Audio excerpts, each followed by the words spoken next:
اسی پر حکمت کتاب میں سے سورۃ الحجرات کی آیہ مبارکہ 12 کا آخری حصہ با ترجمہ تلاوت کیا ہے۔ انسان کو اللہ تعالیٰ نے بے شمار نعمتوں سے نوازا ہے۔ ان نعمتوں میں سے ایک نعمت زبان ہے، اور زبان یہ اللہ تعالیٰ کی عظیم نعمت ہے۔ قرآن مجید میں اللہ تعالیٰ اپنے انعامات گنواتے ہوئے اس انعام کا یوں ذکر کرتے ہیں کہ وَلِسَانٌ وَشَفَتَيْن، اے حضرت انسان، میں نے تجھے بولنے کے لیے زبان عطا فرمائی ہے اور 2 ہونٹ عطا فرما دیے ہیں۔ اور انعامات الہیہ اگر انسان انہیں شمار کرنا چاہے تو شمار نہیں کر سکتا۔ وَإِن تَعُدُّوا نِعْمَةَ اللَّهِ لَا تُحْصُوهَا، انسان اللہ کی نعمتیں گن نہیں سکتا ہے۔ یہ وہ زبان ہے جس کے متعلق رسول اللہ صلی اللہ علیہ وسلم نے فرمایا کہ اگر کوئی شخص اپنی شرمگاہ اور اپنی زبان کی حفاظت کرنے کی ضمانت دیتا ہے تو اضمن لہ الجنہ، میں محمد الرسول اللہ صلی اللہ علیہ وسلم اسے جنت کی ضمانت دیتا ہوں۔ پھر اللہ کے پیغمبر علیہ الصلاۃ والسلام نے ایک اور حدیث میں فرمایا، صبح سورج طلوع ہوتا ہے، تمام اعضائے جسم یا زبان کے سامنے ہاتھ باندھ کے التجا کرتے ہیں کہ اگر تو درست چلی تو سارا نظام درست رہے گا، اور اے زبان اگر تو بگڑ گئی تو سارا نظام بگڑ جائے گا۔ زبان اللہ تعالیٰ کی بہت بڑی نعمت ہے، لہٰذا ہمیں اپنی زبان کم چلانی چاہیے، اور چلائیں تو ہماری زبان سے کلمہ خیر نکلنا چاہیے، ہماری زبان سے اچھائی اور بھلائی والی بات نکلنی چاہیے۔ مگر اس وقت امت مسلمہ کا ایک المیہ یہ ہے کہ ہماری زبان وہ درست سمت میں نہیں چلتی ہے۔ چھوٹا سا بچہ جو ابھی بولنے کے قابل ہوتا ہے، ہم اسے لاڈ اور پیار سے بجائے اس کے کہ کلمہ سکھائیں، کوئی نیک بات اس کے منہ سے نکلوائیں، ہم اسے گالیاں سکھا دیتے ہیں۔ اور جب وہ بچہ اپنی زبان میں گالی نکالتا ہے تو والدین خوش ہو کے اپنے بیٹے کی تعریف کرتے ہیں۔ یہی بچہ بڑے ہو کے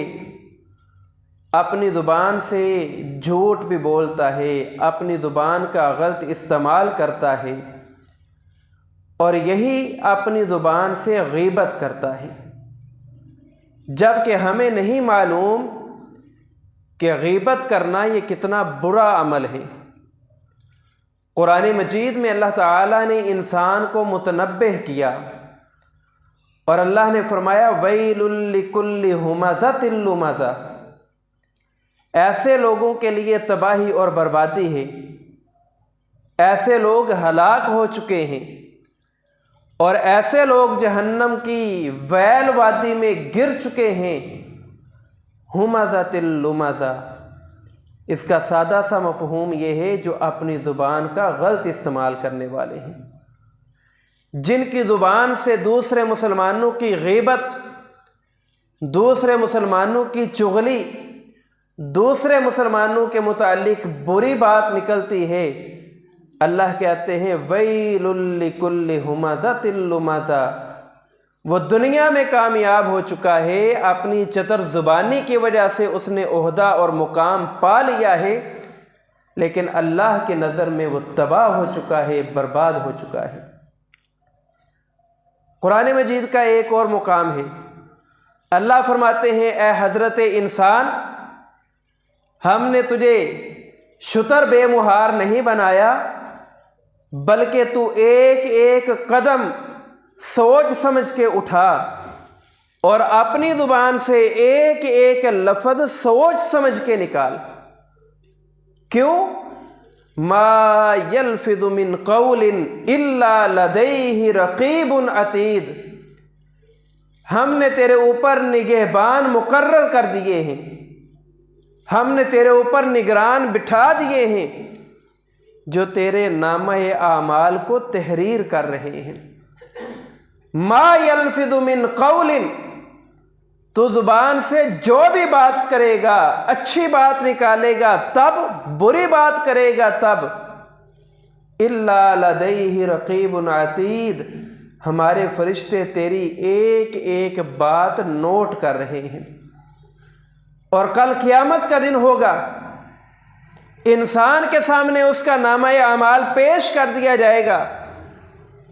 یہ اپنا نامہ اعمال دیکھ کر انکار کرنے کی کوشش کرے گا۔ قرآن کہتا ہے الیوم نختم علی افواہہم، قیامت کا دن ہوگا اور یہ انکار کرنے کے لیے اپنی زبان سے یہ کہے گا کہ یہ بات تو میں نے نہیں کی، یہ کام تو میں نے نہیں کیا۔ اللہ کہتے ہیں ہم ان کے منہ پر مہر لگا دیں گے اور ہمارے ساتھ اس کے جسمانی اعضاء بات کریں گے اور اس کے خلاف گواہی دیں گے۔ اور رسول اللہ صلی اللہ علیہ وسلم نے فرمایا المسلم من سلم المسلمون من لسانہ و یدہ، مسلمان وہ ہے جس کی زبان سے دوسرا مسلمان محفوظ ہو، مسلمان وہ ہے جس کے ہاتھ سے، جس کے پاؤں سے دوسرے مسلمان محفوظ ہوں۔ اگر میری اور آپ کی زبان سے اور ہمارے منہ سے کی ہوئی غیبت سے اور چغلی سے دوسرا مسلمان اذیت اور تکلیف میں ہے تو پھر ہم اپنے آپ کو مسلمان کہنے کا حق نہیں رکھتے ہیں۔ رسول اللہ صلی اللہ علیہ وسلم نے فرمایا ان دماءکم، لوگوں تمہارا خون، و اموالکم، اور تمہارا مال، و اعراضکم، اور تمہاری عزتیں، تمہاری عزتیں حرام علیکم کا حرمت یومکم ھذا و شہرکم ھذا، جس طرح آج کا دن حرمت والا ہے اور جس طرح یہ ذی الحج کا مہینہ حرمت والا ہے اور جس طرح یہ شہر حرمت والا ہے، اللہ نے مسلمان کی جان کو، اس کے مال کو اور اس کے خون کو تمہارے اوپر حرمت والا بنا دیا ہے۔ معنی یہ ہے کہ کوئی مسلمان کسی دوسرے مسلمان کو کسی طرح بھی نقصان نہ پہنچائے اور اس کی غیبت نہ کرے۔ آج ہم اس مجلس کو اور اس محفل کو محفل تصور نہیں کرتے۔ ہمارے دوستوں کی اور ہمارے رشتہ داروں کی مجلس اور محفل اس وقت تک مکمل نہیں سمجھی جاتی جب تک ہم کسی کی عزت کو اور پگڑی کو نہ اچھالیں، جب تک کسی کی تحقیر نہ کریں، جب تک کسی کے متعلق اپنی زبان سے غیبت نہ کریں، تب تک ہماری محفل اور مجلس میں وہ رنگ نظر نہیں آتا جس کا آج کا یہ معاشرہ متقاضی ہے۔ آج ہم نے غیبت کرنی ہے، مذاق میں کسی کی پگڑی کو اچھالنا ہے تو ہماری بڑی عزت ہے، اور اگر آج ہم سنجیدہ طبیعت افراد بن جائیں، لوگ کہتے ہیں کہ اس کے منہ میں زبان نہیں ہے، اسے کچھ نہیں آتا، یہ خاموش بیٹھا رہتا ہے، لوگوں کی نظر میں وہ حقیر سمجھا جاتا ہے۔ رسول اللہ صلی اللہ علیہ وسلم کی بیوی سیدہ عائشہ رضی اللہ عنہا نے ام المومنین سیدہ صفیہ رضی اللہ عنہا سے متعلق کوئی بات کہہ دی، کذا و کذا تعنی کثیرتاً، سیدہ عائشہ نے کہا کہ دیکھیں صفیہ رضی اللہ عنہا ان کا قد چھوٹا قد ہے، کچھ لوگوں کا قد لمبا ہوتا ہے، کچھ کا درمیانی اور کچھ کا چھوٹا قد ہوتا ہے۔ سیدہ صفیہ رضی اللہ عنہا کا قد چھوٹا تھا، تو عائشہ رضی اللہ عنہا نے کہہ دیا کہ صفیہ کا قد چھوٹا ہے۔ رسول اللہ صلی اللہ علیہ وسلم نے یہ بات سن لی تو آپ نے سیدہ عائشہ رضی اللہ عنہا کو ڈانٹ دیا۔ عائشہ وہ بیوی ہیں جن سے اللہ کے رسول بڑی محبت کرتے ہیں، اور عائشہ وہ بیوی ہیں جن کے متعلق رسول اللہ نے فرمایا عائشہ دنیا میں اور آخرت میں تو میری بیوی ہوگی۔ عائشہ رضی اللہ عنہا سے رسول اللہ کو بڑی الفت ہے، لیکن جیسے ہی ان کی زبان سے سیدہ صفیہ کے متعلق بات سنی کہ ان کا قد چھوٹا ہے، تو اللہ کے پیغمبر نے فرمایا لو مزجت بماء البحر، عائشہ آج تو نے ایسی بڑی بات کہہ دی ہے اور اتنا بڑا گناہ کر لیا ہے کہ آج تیری اس بات کو، ان چھوٹے سے الفاظ کو، یعنی کثیرتاً کہ یہ چھوٹے قد والی ہے، اگر سمندر کے پانی میں تیرے ان کلمات کو ڈال دیا جائے، سمندر بڑا وسیع ہوتا ہے، سمندر بڑا گہرا ہوتا ہے،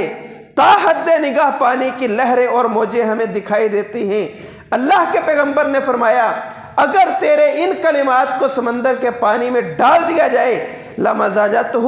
تو وہ الفاظ سمندر کے پانی کو کڑوا کر دیں،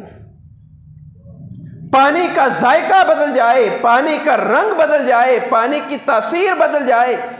یہ الفاظ کثیرتاً کہ صفیہ کا قد چھوٹا ہے، اللہ سمندر کے پانی کا ذائقہ اور مزاج بدل دے،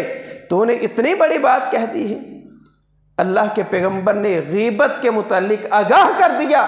کہ یہ چھوٹا کام نہیں، چھوٹا گناہ نہیں، بہت بڑا گناہ ہے، لیکن امت مسلمہ کے عوام اور خواص سبھی کے سبھی غیبت جیسی عظیم لعنت اور بیماری کا شکار ہو چکے ہیں۔ ایک شخص آیا اور وہ شخص دیہات اور گاؤں سے آ کر رسول اللہ صلی اللہ علیہ وسلم سے سوال و جواب کر رہا ہے۔ مختصر یہ ہے کہ اس نے کہا اللہ کے رسول یہ گناہ بھی چھوٹا گناہ ہے، یہ گناہ بھی تو چھوٹا گناہ ہے، یہ گناہ بھی تو چھوٹا گناہ ہے۔ رسول اللہ صلی اللہ علیہ وسلم اس کی بات سنتے جا رہے ہیں۔ پھر اللہ کے پیغمبر علیہ السلام نے اسے مخاطب کیا اور کہا اے دیہاتی، اے گاؤں سے آنے والے، تو کہتا جا رہا ہے کہ فلاں گناہ بھی چھوٹا ہے، فلاں گناہ بھی چھوٹا ہے، فلاں گناہ بھی چھوٹا ہے۔ ٹھیک ہے، میں تیری اس بات سے اتفاق کر لیتا ہوں کہ فلاں فلاں گناہ چھوٹے ہیں، ہر گناہ چھوٹا نہیں ہوتا، کچھ گناہ ایسے ہیں جو کبیرہ بھی ہیں۔ اور اللہ کے پیغمبر نے کبیرہ گناہوں کی لمبی فہرست نہیں گنوائی کہ فلاں بھی بڑا گناہ ہے، فلاں بھی بڑا گناہ ہے، بلکہ اللہ کے نبی علیہ السلام نے فرمایا من اقترص من عرض اخیہ شیئا، تو کہتا ہے فلاں بھی چھوٹا ہے، فلاں بھی، میں تجھے بتاتا ہوں کہ بڑا گناہ کون سا ہوتا ہے۔ بڑا گناہ یہ ہے کہ تو نے کسی مسلمان بھائی کی عزت نفس کو مجروح کر دیا،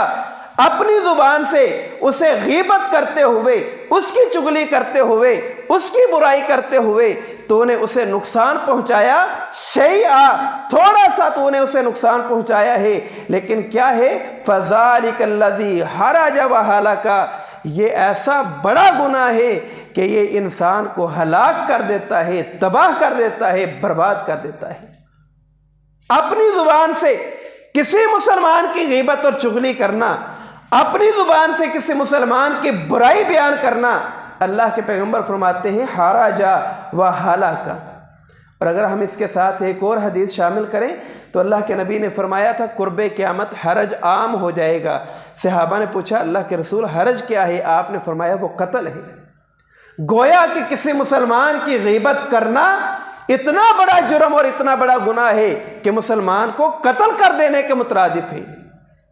اور اللہ کے پیغمبر صلی اللہ علیہ وسلم جب معراج کی رات آسمانوں پہ چلے گئے اور آسمانوں کی سیر کر رہے ہیں، جنت جہنم دیکھ رہے ہیں، اللہ کے پیغمبر علیہ السلام گزر رہے ہیں، گزرتے گزرتے آپ نے دیکھا بقوم، کچھ لوگ ہیں، کچھ ایسے افراد ہیں من نخاس، اظفار من نخاس، کہ اللہ تعالیٰ نے انہیں تانبے کے ناخن دے دیے ہیں۔ ایسے بھی لوگ دیکھے کہ جن کے ناخن تانبے سے بنے ہوئے ہیں، یخمشون وجوہہم وصدورہم، اور وہ اپنے ان ناخنوں کے ساتھ اپنے چہرے کا اور اپنے سینے کا گوشت نوچ رہے ہیں، اپنے چہرے سے اور اپنے سینے سے گوشت نوچ رہے ہیں۔ اللہ کے نبی علیہ السلام نے جبرائیل امین علیہ السلام سے پوچھا، اے جبریل، یہ کون سے بدبخت لوگ ہیں جو اپنے ہی چہرے کو نوچ رہے ہیں اور اپنے ہی سینے کو نوچ رہے ہیں؟ جبرائیل امین کہتے ہیں، اللہ کے پیغمبر، ہؤلاء الذین یأکلون لحوم الناس ویقعون فی اعراضہم، یہ وہ لوگ ہیں جو لوگوں کا گوشت کھایا کرتے تھے، یہ وہ لوگ ہیں جو دوسرے لوگوں کا گوشت کھاتے تھے، وَيَقَعُوا فِي اعراضہم، اور وہ ان کی خامیاں غلطیاں ٹٹولنے میں لگا رہتے تھے۔ ہر وقت دوسرے مسلمان کو تحقیر کی نظر سے دیکھنا،